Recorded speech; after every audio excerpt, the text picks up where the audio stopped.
times a week, Tuesday, Thursday, Saturday, and Sunday. If you haven't subscribed, please do so. And if you have, thank you so much. Today I'm doing another one of my Wig 101 series. I have a whole playlist on that. And today I'm doing just a quick one on how to put on a synthetic wig. The first thing that I do when I put on my synthetic wig is I get my wig cap. You're going to want to get one that is close to your color if possible. Sometimes people like to use a black wig cap, which can mask the scalp as well, but this is to keep your hair down and it helps keep the wig in place.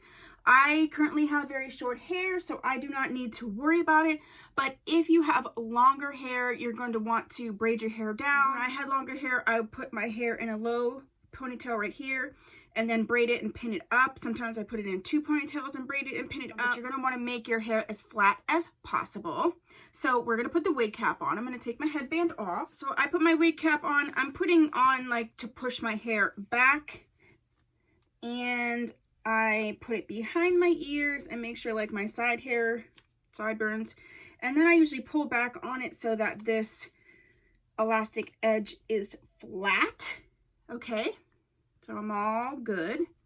We're going to be using Modell's Libby today. This is a lace parting wig. It's not a lace front wig. There is a show and tell on this wig, so you can look that up. I put my wigs on back to front. You'll see that there are 2 combs in this wig in the front, and then there's combs in the back, adjustable straps. You're going to want to adjust the straps. They're similar to bra straps. You're going to want to adjust the straps to your liking in terms of fit. I've already been wearing this wig, so I already have adjusted the straps. So I'm going to put this on back to front. I'm going to step back here. Normally I do this out of frame, but I'm not doing that today.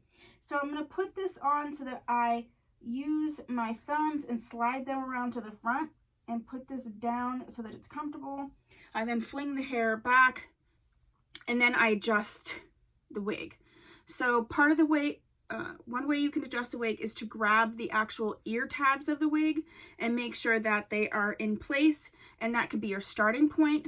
I then usually pull down the back part of the wig and make sure that that's comfortable, and then I pull up on the front and place it on my hairline where I would like it to be. Then for me, if you want to put the combs in, you can.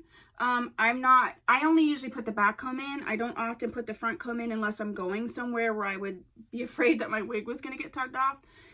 So you can put the back comb in.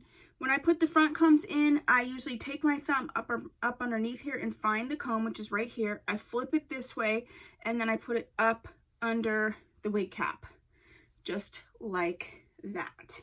So we'll do it on this side too, since I already... All right. So I just adjust it a little bit so that it feels comfortable on my head. I usually, if it's a longer wig, I bring all the hair to the front and comb through, get it looking nice. And then just for realistic purposes, I usually take my powder. I currently am using the Bare Minerals Bare Pro in the color Cool Beige 10. This is their pressed foundation powder. Although I love this color, it's like perfect for my skin. And I put it right here in the part. I use this flat, it's a paddle makeup brush, toothbrush. It's meant for like liner or stuff along the lash line. I think it's perfect for putting powder in the part. Yeah, and then there you go. My wig is on and I am ready to go. So yeah, that is just the real basic of how to put a wig on. For other wig tips and tricks, like I said, check out that wig tips playlist and also the Wig 101 playlist. If you have any other Wig 101 topics that you would like me to cover, please put that down below. If you haven't subscribed, please do so. If you have, thank you so much. I will see you in my next video. Bye.